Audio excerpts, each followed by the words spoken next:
everybody. I didn't get my little 3, 2, 1 countdown thing. Sorry, I'm Anne from Beautiful Speech Life, and I'm back after being on vacation in Utah for a week. I did hiking, and it was so much fun. Spent time with family, and just got some real downtime, which I really needed.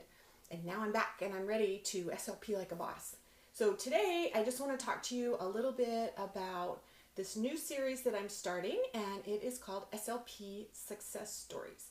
I'm starting this because I want to help us inspire each other. We have a hard job, and sometimes it seems impossible. And I want us to be able to remind each other of the great things that we do. So I want to start with a story about Ivan. This is a student that came to us as a functional skills student. He was, I think, probably 8 years old, and he was new to us, and so he was very, very shy, and he had probably one of the most severe phonological impairments that I've ever heard. So he was really hard to understand. But as we worked with him, he grew, his confidence grew, because he was able to overcome some of those speech errors and make himself better understood. And so as that happened, he became a leader in his classroom.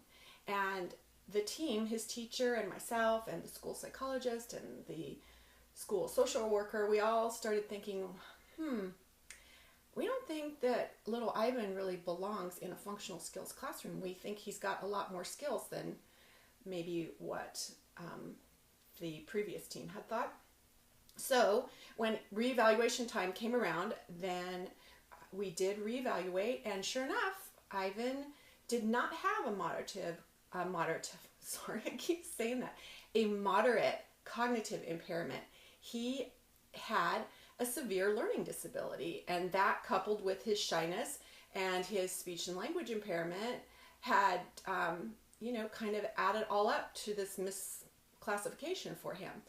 So what we did was started to transition him, and we actually, surprisingly, we did come up with some challenges, because not everyone agreed with us, and not everyone thought that this would be the best thing for this kiddo.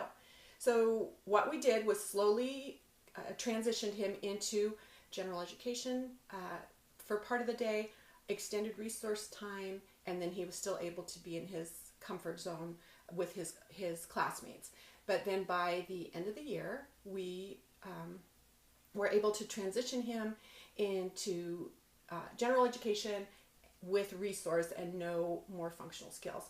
One of the things that we did, I think this is a funny story, was that his mother was really concerned and didn't think that, because he had been in a functional skills setting for so long, she was worried that he wouldn't be able to be successful or independent in riding the bus, because he had always been on the special education bus. So my friend Lisa, the school psychologist, and I we got into her car, and we followed the bus when he did get on to the gen ed bus.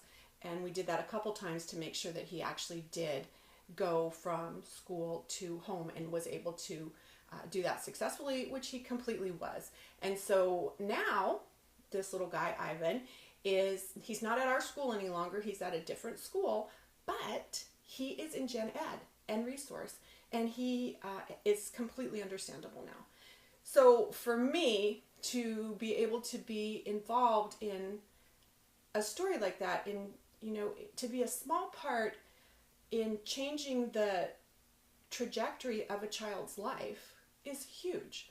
And I will always, think, if I don't ever do anything else, I was part of that. And that makes me feel really good. Like, that really touches my heart.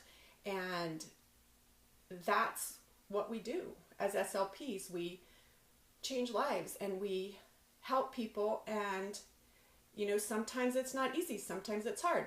But when you get to have a success story like that, it's wonderful. So I'm going to continue sharing stories like this. I would love to hear your stories. Like, if you have a great story that you want to share, just shout out in the comments below or send me an email. My email address is beautifulspeechlife@gmail.com. And if you would like to hear more of these stories or read this story, join me at beautifulspeechlife.com. And also on Instagram, I share a lot. And I also have a YouTube channel.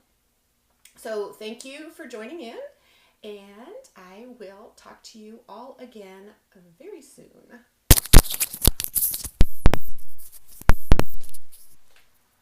Oopsie, sorry, I'm still here.